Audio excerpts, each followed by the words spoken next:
E aí galera, beleza? Tudo bem? Bom, começamos aqui mais uma aula, hoje uma aulinha de história, onde a gente vai falar aí da restauração da Europa após aquele período napoleônico, né? Após a queda de Napoleão Bonaparte, né?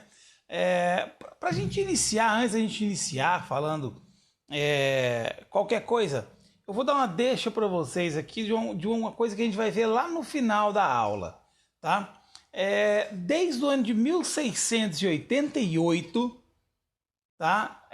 Na Inglaterra, no Reino Unido em geral, o poder do rei, ou no caso agora da rainha, né, que é o caso atual, agora é a rainha, não é mais um poder absoluto dentro do Reino Unido. Desde 1688.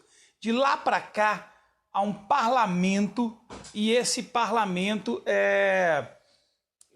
é o que viria a tomar as decisões dentro da Inglaterra, dentro do Reino Unido.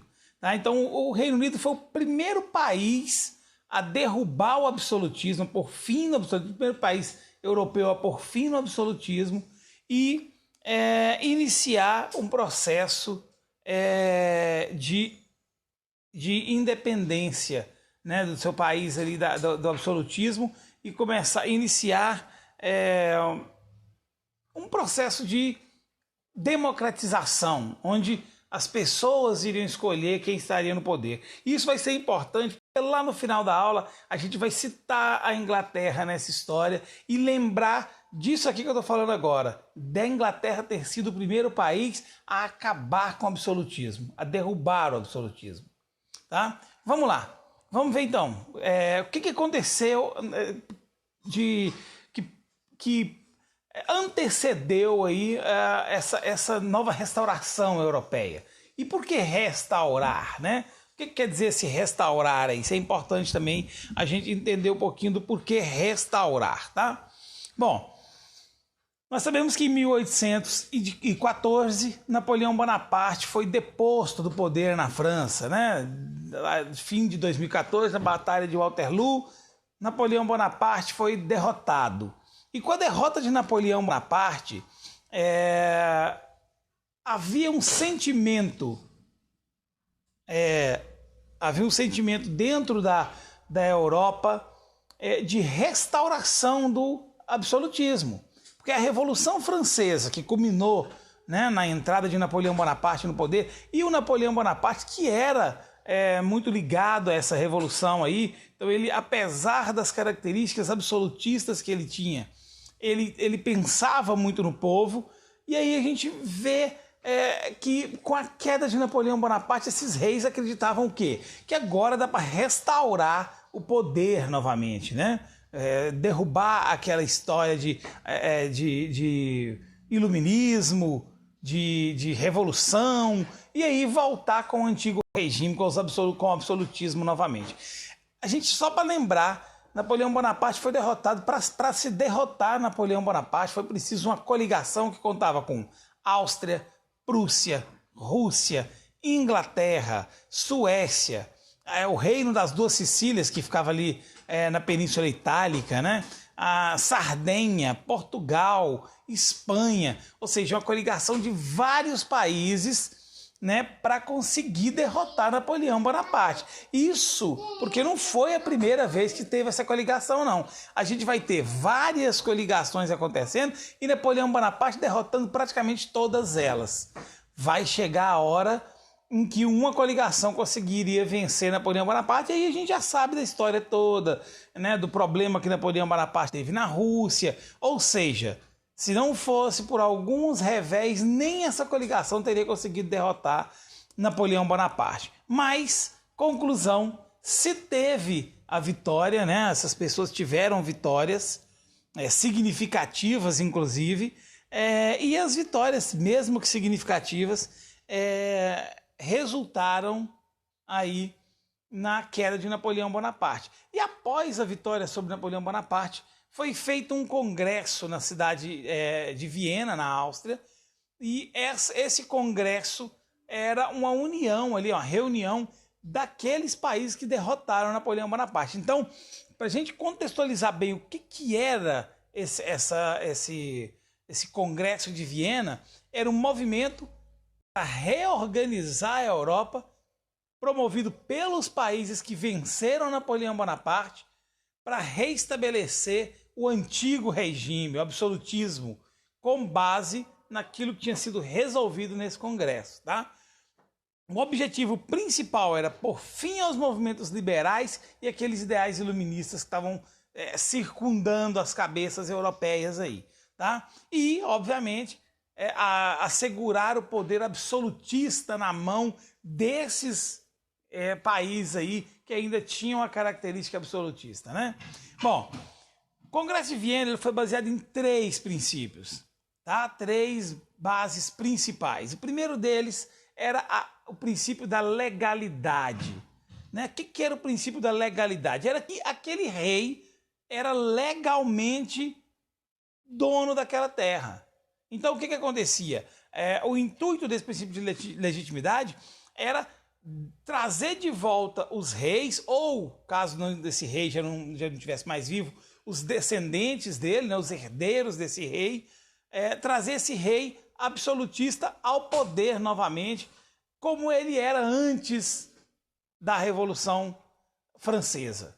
Então o intuito era esse, era dar o poder novamente para aquele rei absolutista, como ele tinha antes de começar a Revolução Francesa. Quais eram esses reis aí? Era o rei Luís XVIII da França, o rei Fernando VII da Espanha e o rei Dom João VI de Portugal. Esses 3 reis aí iriam retomar o poder dos seus países, né? Lembrando aí, eu comentei com vocês na aula passada, né, no período napoleônico, que Napoleão tomou a Espanha e tomou Portugal, né? Colocou inclusive o irmão dele como o rei, né, na Espanha.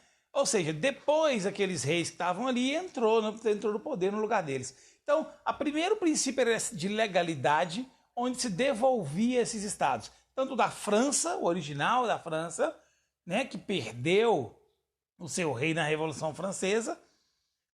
Então entraria o Luís VIII como sucessor daquele rei. O rei Fernando da Espanha, Fernando VII, e o rei Dom João VI retornaria ao poder em Portugal. Bom, o segundo princípio era o princípio do equilíbrio. Tá? Equilibrar o quê? Equilibrar as forças dentro da Europa. Porque aí vamos pegar aqui da onde vem esse equilíbrio. Alguns países, depois que Napoleão Bonaparte tomou o poder, se expandiram, ficaram maiores ou menores que outros. Então, o princípio do equilíbrio ele tinha como objetivo redefinir as fronteiras da Europa, tá? Que foram modificadas pelas guerras napoleônicas. Tá? Outra questão, com essa divisão, visava-se evitar que um país tivesse um território muito maior que o outro. Então vamos organizar para que os países tenham tamanhos parecidos. E principalmente evitar conflitos, né, que viessem a acontecer através desse equilíbrio e da estabilidade. Se nenhum é mais forte que o outro, não vai ter como um país tomar posse do outro, né? Então, ou seja, os países vão ficar todo mundo mais ou menos nivelado com a mesma força. Ninguém vai ter força demais para tomar do outro, né, não, Theo? Uhum. Bom, outro detalhe também. Alguns territórios teriam que ser desfeitos, como era o caso, por exemplo, da Polônia. O território polonês ele seria dividido entre Prússia, Áustria e Rússia. Esses 3 países tomariam cada um pedacinho ali e acabaria ali aquele território polonês, cedendo seus territórios para esses 3 países aí, para que eles ficassem com tamanhos proporcionais. Obviamente a gente está falando da Rússia ocidental, né? Que a Rússia é um país muito maior que os outros, mas aí já englobaria seu território asiático. Ali nós estamos considerando o território somente europeu. Esse princípio do equilíbrio ele se manteve até 1870, quando em 1870 houve a unificação da Alemanha e da Itália. E isso aí culminaria chegaria, né, iniciaria por aí e terminaria na Primeira Guerra Mundial. Eu vou colocar aqui no cantinho, aqui em cima, um mapa de como estaria dividida essa Europa após esse princípio do equilíbrio. Como é que estariam divididos os territórios. Vou chegar para cá, vou colocar aqui em cima para a gente ver a diferença, né? Algumas áreas, como por exemplo a Península Itálica aqui, tem vários países aqui dentro. Futuramente esses países iriam virar a Itália, mas a princípio, após o Congresso de Viena, após se instaurar esse princípio de equilíbrio, aqui em cima vai ficar o mapa, dessa forma vai ficar o mapa para vocês, tá? O terceiro princípio era o princípio da intervenção, tá? A intervenção foi uma sugestão do czar russo Alexandre I. Ele que deu essa ideia do princípio da intervenção. O que era esse princípio? Para se ter esse princípio da intervenção, intervenção vem da palavra intervir, ou seja, entrar no meio, ou seja, sair ali, caso acontecesse algum conflito, ir lá e intervir. Por isso, intervenção. Então, se criou na Europa a Santa Aliança. A Santa Aliança contava com exércitos da Áustria, da Prússia e da Rússia. Esses três países cederiam uns soldados e montariam um exército. É mais ou menos o que a gente tem aqui no Brasil com aquela Força Nacional. Pega um pouquinho da Polícia Civil, um pouquinho da Polícia Rodoviária, um pouquinho da Polícia Militar e monta uma polícia especializada. Era mais ou menos isso que acontecia na Europa. Se pegava vários soldados desse exército, se montavam um grande exército e esse grande exército iria intervir em situações que necessitassem. Quais situações necessitavam? Por exemplo, movimentos liberais. Não queriam voltar ao absolutismo? Então, qualquer movimento liberal que acontecesse, estava lá a Santa Aliança para resolver o problema. E, obviamente, com o uso de força armada, né? Armas mesmo, para combater qualquer tipo de movimento liberal no mundo, né? Então, o que se queria era impedir que aquela ideia iluminista se expandisse. Então, onde tinha ideia iluminista, onde tinha princípio de movimentos liberais, estava lá a Santa Aliança para impedir. A gente vai ver que essa Santa Aliança não vai conseguir ir muito para frente. Olha por que ela já não vai conseguir muito para frente. Porque os próprios países que derrotaram a França, alguns deles eram contra a Santa Aliança, como era o caso, por exemplo, da Inglaterra. Por quê? Porque a Inglaterra queria a independência dos países da América. Ele não queria que os países da América continuassem como colônias. Por que eles não queriam que eles continuassem como colônias? Porque quanto mais países livres tivessem, maior seria o mercado consumidor europeu, inglês. Mais teriam condição de adquirir produtos industrializados da Inglaterra. A Inglaterra não estava nem um pouco interessada em países colonizados. Porque lembra que né, no caso de colônias e metrópoles aí, há aquele pacto colonial, onde a colônia só pode negociar com a sua própria metrópole. Né? Igual acontecia no Brasil. O Brasil só podia comercializar com Portugal. Os países aqui da América Espanhola só podiam comercializar com a Espanha. E isso fechava o mercado inglês. Então, a Inglaterra queria que esses países se libertassem. E a liberdade desses países passaria pelas ideias iluministas e os movimentos liberais. Então, se acontecesse, a Santa Aliança iria atacar. Então, a Inglaterra era absolutamente contra essa Santa Aliança. Tá? Primeiro detalhe. Mas não foi só isso. Só esses três princípios que tiveram nesse Congresso de Viena, não. Tiveram mais coisas nesse Congresso de Viena e vamos falar de alguns deles aqui. Foi feito lá uma cláusula no Congresso de Viena onde definia ali a livre navegação nos rios internacionais da Europa. Ou seja, os rios europeus podiam ser navegados por qualquer embarcação de qualquer país. Então não quer dizer que, por exemplo, vamos supor que acontecesse uma proposta semelhante aqui na América do Sul. Qualquer país da América do Sul que fosse aliado ao Brasil poderia navegar nos rios brasileiros, no Rio Amazônia, no Rio São Francisco, aonde pudesse navegar. Então, na Europa foi proposto isso aí, a livre navegação.